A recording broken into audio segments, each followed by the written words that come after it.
बिस्मिल्लाहिर्रहमानिर्रहीम। अस्सलाम वालेकुम dear students, welcome to chemistry connect. आज का जो हमारा टॉपिक है वो है डिस्कवरी ऑफ न्यूट्रॉन। इससे पहले हमने पढ़ा कि डिस्कवरी ऑफ इलेक्ट्रॉन कैसे हुई, डिस्कवरी ऑफ प्रोटॉन कैसे हुई और किन किन साइंसदानों ने इनको डिस्कवर किया। अगर हम ईयर्स की बात करें तो सबसे पहले 1886 में जो इलेक्ट्रॉन और प्रोटॉन की डिस्कवरी हो गई थी। उसके बाद क्या हुआ कि आपके 1892 तक उनकी मतलब इलेक्ट्रॉन्स और प्रोटॉन्स की जो जो प्रॉपर्टीज थी, मींस हर साइड से उनको स्टडी किया गया और उनकी प्रॉपर्टीज को बताया गया किस ईयर में 1892 तक। ठीक है, उसके बाद आपके पास आता है 1920। इसमें क्या हुआ कि रदरफोर्ड ने जब आपको प्रोटॉन को डिस्कवर किया था, उसके बाद उसने कुछ प्रिडिक्शन की। उसने बताया कि एक एक्स्ट्रा और भी सब एटॉमिक पार्टिकल है जो न्यूक्लियस के अंदर है। वो उनको कैसे हुआ, मतलब उन्होंने एक शक के बुनियाद पे बताया, कंफर्म नहीं था क्योंकि डिस्कवरी ऑफ न्यूट्रॉन नहीं हुई थी। उन्होंने ऐसे प्रिडिक्ट किया कि एटम के अंदर भी न्यूक्लियस के अंदर एक और सब एटॉमिक पार्टिकल है, पर उनको कंफर्म नहीं था। अब ये उनको शक कैसे आया या उन्होंने प्रिडिक्शन की, वो कैसे की? तो उन्होंने क्या किया कि मतलब वेट किया किसका, हीलियम का। ठीक है, और यहाँ पे उन्होंने रखा हाइड्रोजन। मिसाल के तौर पर मैं यहाँ पे ये दो रख लेता हूँ, ये हमारे पास वेट मशीन है। ठीक है, अब इसने क्या किया कि हमें पता है कि हीलियम के पास कितने प्रोटॉन्स हैं, दो। ठीक है, मीन्स दो इसका एटॉमिक नंबर है, और हाइड्रोजन का कितना है, एक। तो इन्होंने क्या किया कि हीलियम का एक एटम और हाइड्रोजन के दो एटम एक साइड रख लिए और हीलियम का एक एटम एक साइड रख लिया। तो इन्होंने जब देखा तो क्या हुआ कि इन दोनों के वेट में डिफरेंस आया, क्योंकि नहीं आना चाहिए। हमें पता है हीलियम के कितने एटॉमिक नंबर हैं, दो हैं, और इसका भी एटॉमिक नंबर कितना, एक है। तो दूसरा हाइड्रोजन भी हमने जब रखा तो यहाँ पे एक और एक दो हो गए, मीन्स दोनों का अब क्या हुआ, एटॉमिक नंबर सेम हो गया। तो अब जब इन दोनों को वेट कर रहे हैं तो हीलियम का वेट बढ़ रहा है एज कंपेयर टू हाइड्रोजन के। फिर उन्होंने क्या किया कि यहाँ पे एक और हाइड्रोजन रखा, तब भी इसका जो वेट था वो बढ़ रहा था। और फिर उन्होंने एक और हाइड्रोजन रखा। फिर जाके जब इन्होंने चार हाइड्रोजन के एटम रखे, वो जाके हीलियम के वेट को फिर बराबर कर पाए। अब यहाँ पे फर्क किस चीज का हुआ, उन्होंने क्या बोला कि जब यहाँ पे इसका दो है तो हमने दो हाइड्रोजन रखे हैं तो ये बराबर होना चाहिए ना, पर ये बराबर क्यों नहीं हो रहा। तब इन्होंने प्रेडिक्शन की कि इस मतलब हीलियम के न्यूक्लियस के अंदर एक ऐसे भी सब एटॉमिक पार्टिकल्स हैं जो न्यूट्रल हैं। ये प्रेडिक्शन की थी रदरफोर्ड ने। उसने बोला था कि एटम के न्यूक्लियस के अंदर एक ऐसा भी सब एटॉमिक पार्टिकल है जो न्यूट्रल है, जिसपे कोई भी चार्ज नहीं है। ठीक है, और उसका एक सर्टेन मास है, जिसकी वजह से मतलब इस हाइपोथेसिस के थ्रू उन्होंने बताया था। फिर उसके बाद जब डिस्कवरी ऑफ न्यूट्रॉन की हम बात करें तो discovery of neutron is done by James Chadwick in 1932। 1932 में हमारे पास जो डिस्कवरी हुई थी न्यूट्रॉन की वो कंफर्म हुई थी। 1932 में एक एक्सपेरिमेंट किया गया, उसके बाद हमें पता चला कि हाँ न्यूट्रॉन भी क्या करता है, डिस्कवर किया गया, और न्यूट्रॉन भी न्यूक्लियस का पार्ट है, या हम इसे बोलते हैं कि एटम का एक पार्ट है। उसके बाद अगर हम एक्सपेरिमेंट पे आए तो एक्सपेरिमेंट कैसे किया गया, कौन कौन सी चीजें थी और किन किन एलिमेंट्स की हेल्प के थ्रू उन्होंने न्यूट्रॉन को जो है डिस्कवर किया। अब सबसे पहले अगर हम बात करें, ये जो हमारे पास बॉक्स बना हुआ है, ये बना हुआ होता है हमारे पास लेड का। ठीक है, अब ये लेड का क्यों बना हुआ है, रीजन लेड का इसलिए बनाया गया है क्योंकि हम इसके अंदर जो एलिमेंट लेंगे ना वो होते हैं रेडियो एक्टिव। और रेडियो एक्टिव एलिमेंट्स कौन से होते हैं, जो जिसमें से ऑटोमेटिक रेज निकलते हैं।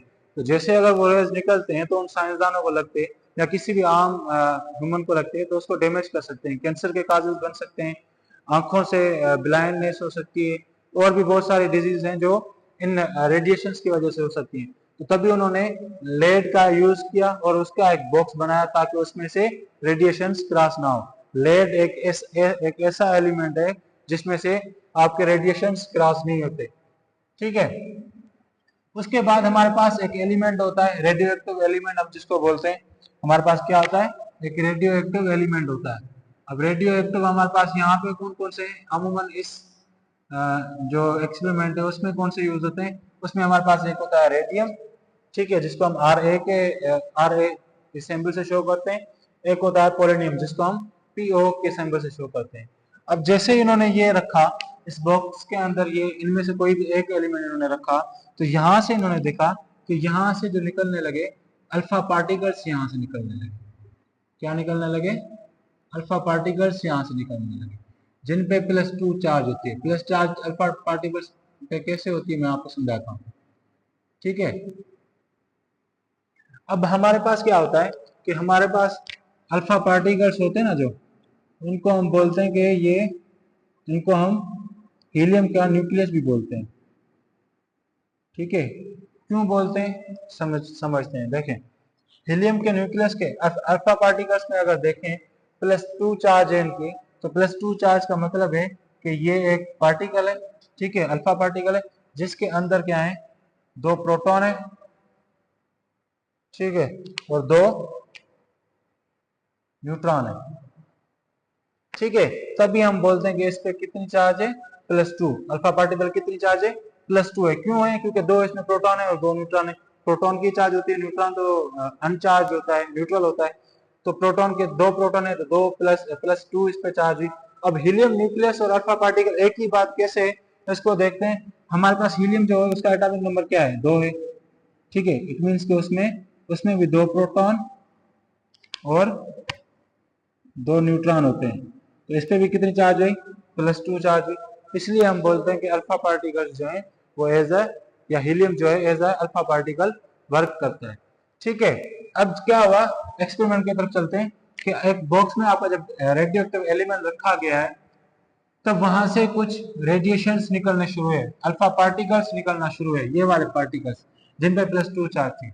फिर उसके आगे उन्होंने एक बेरिलियम की प्लेट रख दी, बेरिलियम की।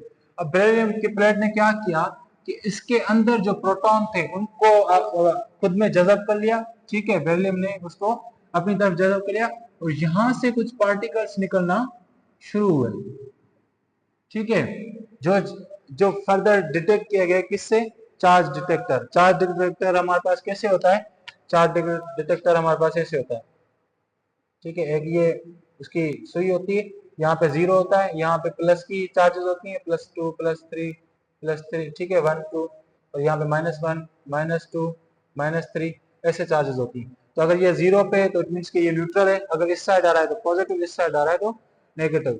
ये हमारे पास चार्ज डिटेक्टर की जो मीटर होता है वो है, ठीक है। अब जब आपके यहाँ से अल्फा पार्टिकल्स निकले, अल्फा पार्टिकल्स निकल करके बेरिलियम की प्लेट में लगे, वहां से टच हुए, तो फिर वहां से उन्होंने देखा कि वहां से भी कुछ जो अनचार्ज पार्टिकल्स हैं वो निकले। अब वहां पे फर्दर उन्होंने क्या किया था, एक जो है वैक्स रखी थी, वैक्स कौन सी, जो हम लाइट, जो मोमबत्ती हमारे पास होती है वो होती है ना, उसका जो वैक्स बना हुआ था ना वो रख दी। फिर उन्होंने देखा कि वो जाके उसको हाईली डैमेज कर रहे हैं। जब वहां पे कोई चार्ज भी नहीं है तो वो कौन सी चीज है जो उनको डैमेज कर रही है। तो फिर उन्होंने बताया कि यहाँ पे न्यूट्रल पार्टिकल्स हैं जो जाके उसको कर रहे हैं, डैमेज कर रहे हैं। फिर उन्होंने चार्ज डिटेक्टर से उन्होंने पता लगाया कि ये हमारे पास क्या है, न्यूट्रल पार्टिकल्स हैं, जिनको बाद में नाम दिया गया कि ये हमारे पास न्यूट्रॉन है। न्यूट्रॉन भी इसी वजह से बोलते हैं क्योंकि इनके ऊपर कोई भी चार्ज नहीं होती, चार्जलेस होते हैं, इसलिए इनको हम न्यूट्रॉन बोलते हैं। अगर इसकी कंसंट्रेशन पे कंस्ट्रक्शन पे आए, कंस्ट्रक्शन में हमारे पास क्या है, इट इज कंसिस्ट ऑफ एक बॉक्स है, बॉक्स बना हुआ था जो मेड ऑफ लेड का बना हुआ होता है। लेड क्यों यूज करते हैं आपको बताया था। बेरिलियम प्लेट, बेरिलियम प्लेट, आप बेरिलियम क्यों यूज करते हैं, इसकी भी एक वजह है। तो बेरिलियम जो है ना वो प्रोटॉन्स को अपने आप पास रखती है और न्यूट्रॉन्स को ज्यादा से ज्यादा बाहर निकलने देती है, तभी हमने बेरिलियम की प्लेट यूज की है, बेरिलियम एलिमेंट यूज किया। और दूसरे हमारे पास होता है चार्ज डिटेक्टर, जो डिटेक्ट करता है न्यूट्रॉन्स की चार्ज को, ठीक है। उसके बाद अगर वर्किंग देखें तो वर्किंग में हमारे पास क्या है, alpha particles are produced from the radioactive elements. Alpha particles कहाँ से बनने, इन दो रेडियो, कोई भी एक यूज करते हैं हम इस एक्सपेरिमेंट में, तो उससे जब अल्फा पार्टिकल्स निकलेंगे रेडियो एक्टिव एलिमेंट्स में, वो तो यहाँ पे रेडियम होगा, यहाँ तो पोलोनियम होगा। तो क्या होगा, when these alpha particles are strike with the beryllium plate, जब यही पार्टिकल्स क्या करेंगे इस बेरिलियम प्लेट के साथ टकराएंगे, then some neutral particles are produced which is detected by the charge detector। फिर क्या होता है, उसके बाद चार्ज डिटेक्टर डिटेक्ट करता है कि वहां से कुछ न्यूट्रल पार्टिकल्स निकले हैं, तो उनको हम तभी बोल रहे हैं कि ये हमारे पास न्यूट्रॉन हो गए। अगर इसकी जनरल इक्वेशन देखें तो हमारे पास हीलियम होता है, मीन्स अल्फा पार्टिकल, और हमारे पास क्या है, बेरिलियम प्लेट है। तो यहाँ पे एक्स मीन्स कोई एक एटम बन रहा है ना, दो चीजों को देखें आप मिला रहे हैं, अल्फा पार्टिकल और बेरिलियम को, दोनों को आप मिला रहे हैं आपस में, तो कोई तो नया कंपाउंड आपके एटम बनेगा ना, कोई तो नए एटम के बराबर वो चीज होगी ना, तो वो हमारे पास एक्स है, अननोन है, पता नहीं, और एक हमारे पास मतलब न्यूट्रॉन निकल रहा है। तो अगर इसको हम देखें तो यहाँ पे देखें इसका एटॉमिक नंबर कितना है 4, इसका कितना है 2, इट मीन्स इसका भी एटॉमिक नंबर कितना होगा, जो एटम निकलेगा वो 6, इसका कितना है 246, ठीक है, और यहाँ पे न्यूट्रॉन का 0 है तो 0 को हम कहीं करेंगे 6 यहीं पे लिख लेंगे। 4 और 9 कितने होते हैं, दोनों का एटॉमिक मास है 13 होते हैं, 13 में से एक तो न्यूट्रॉन की तरफ चला गया, बाकी हमारे पास कितने आ गए 12 आ गए। तो आप अब बताएं कि हमारे पास ऐसा कौन सा एटम होता है जिसका जो एटॉमिक नंबर होता है वो 6 होता है और एटॉमिक मास होता है वो 12 होता है, वो हमारे पास होता है कौन सा, कार्बन, ठीक है।